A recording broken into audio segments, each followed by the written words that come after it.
Hello दोस्तों, स्वागत है मेरी न्यू वीडियो पर। आज हमको मोहम्मद फराज मालिक भाई न्यूजीलैंड में जो हमारे कुरान के साथ बेहरमती हुआ था उसके बारे में कुछ बात बताएंगे। चलिए हम वीडियो को स्टार्ट करते हैं। दोस्तों, मैं मोहम्मद फराज मलिक। आज स्वीडन के एक मुसलमान की पूरी दुनिया में चर्चा हो रही है। एक सच्चे मुसलमान की सोच क्या होती है, सच्चे मुसलमान की शान क्या है, एक सच्चा मुसलमान दूसरे धर्मों की किस तरह इज्जत करता है, आज की इस वीडियो में आप लोगों को बताऊंगा। दबाकर इस वीडियो को शेयर करना, क्योंकि आज पूरी दुनिया में मुसलमानों को जिस नज़र से देखा जाता है, किस गलत तरीके से उनको पेश किया जाता है, लेकिन इस तरह की घटनाएं जब सामने आती हैं तब सब लोगों की चुप्पी बंद हो जाती है। मिसाल, एक ऐसी मिसाल स्वीडन के अंदर एक मुसलमान ने पेश की है जो काबिल तारीफ है। स्वीडन हाल ही में काफ़ी चर्चा में है।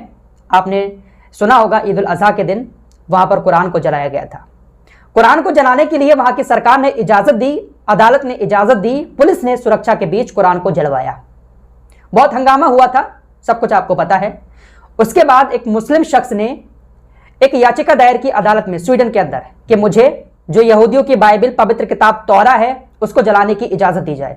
कुरान को जलाए जाने के बाद स्वीडन के अंदर एक मुस्लिम शख्स अहमद आलोश ने याचिका दायर की थी और यहूदियों की पवित्र किताब को जलाने की इजाज़त मांगी थी, क्योंकि यह कहा गया था कुरान जलाने के बाद कि ये जो प्रदर्शन किया है ये अभिव्यक्ति की आज़ादी के नाम पर किया है। इसी आज़ादी के नाम पर अहमद आलोश ने भी ईसाइयों की किताब जलाने की इजाज़त मांगी। स्वीडन की अदालत ने, पुलिस ने इन्वेस्टिगेशन की कि किस तरह का प्रदर्शन अहमद आलोश करना चाहता है।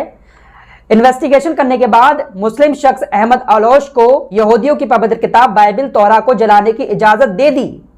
इजाज़त देने के बाद हंगामा हुआ था। जिस तरह से कुरान को जलाने के बाद हंगामा हुआ, इजराइल ने इस कदम की काफी निंदा की। इजराइल एक तरह से बौरा गया जब स्वीडन की सरकार ने उनकी पवित्र किताब को जलाने की इजाजत दी। इजराइल के अंदर ज्यादातर यहूदी हैं, तो वहां की सरकार पूरी तरह से बौखला गई, निंदा करने लगी स्वीडिश सरकार की और इस कदम को पीछे हटाने की बात कही। लेकिन अभिव्यक्ति की आजादी के नाम पर मुस्लिम शख्स को किताब जलाने की इजाजत दे दी गई।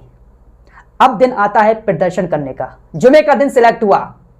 उसी स्टॉकहोम में, जिस स्टॉकहोम में एक मस्जिद के बाहर कुरान को जलाया गया था, उसी स्टॉकहोम में इजराइल की एम्बेसी के बाहर मुस्लिम शख्स ने किताब को जलाने का ऐलान किया, प्रदर्शन करने का ऐलान किया।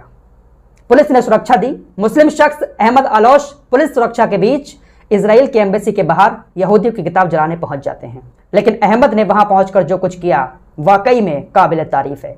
अहमद ने अपनी जेब से लाइटर निकाला, पहले उसको जलाया और उसके बाद जमीन पर जोर से फेंक कर मारा। किताब नहीं जलाई यहूदियों की, लाइटर को जेब से निकालकर जमीन पर फेंक कर मारा और कहा कि यह प्रदर्शन मैं बाइबल को जलाने के लिए नहीं कर रहा हूं, यह प्रदर्शन किसी पवित्र किताब को जलाने के लिए नहीं किया जा रहा है, बल्कि यह प्रदर्शन मैंने उन लोगों के लिए किया है जो लोग अभिव्यक्ति की आजादी के नाम पर इस तरह का काम करते हैं। उन्होंने कहा यह उन लोगों को जवाब है जो लोग अभिव्यक्ति की आजादी के नाम पर किसी पवित्र किताब का अपमान करते हैं, कुरान को जलाते हैं। मेरा इरादा किसी की पवित्र किताब को जलाने का नहीं है, मेरी यह सोच बिल्कुल भी नहीं है।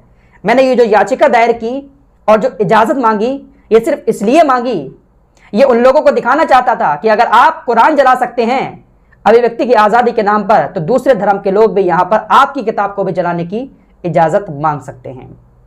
मुसलमान शख्स ने, अहमद आलोश ने लाइटर को निकालकर ज़मीन पर फेंका और कहा कि ये उन लोगों के खिलाफ प्रदर्शन है जो लोग इस तरह का काम करते हैं। मैं किसी की पवित्र किताब को यहाँ पर नहीं जलाऊंगा। तो ये होती है एक सच्चे मुसलमान की सोच, सच्चे मुसलमान की शान। इजाज़त मिल गई कि जला दो किताब को यहूदियों की, लेकिन किताब को नहीं जलाया। जब वहाँ की जाहिल सरकार, जाहिल अदालतें अभिव्यक्ति की आज़ादी के नाम पर इस तरह की छूट देंगी तो किताब तो किसी की भी जला दी जाएगी। भाई, हक तो सबका है। अगर आप कुरान जला रहे हो तो दूसरा शख्स भी इजाज़त ले सकता है आपके धर्म की किताब जलाने की, लेकिन ऐसा नहीं हुआ। यहाँ पर सरकार को सोचना होगा, अदालतों को सोचना होगा, वहाँ की पुलिस को सोचना होगा। इस तरह के बेहुदा काम करने से पुलिस रोक सकती है। फिलहाल इस वीडियो को ज़्यादा से ज़्यादा शेयर करें।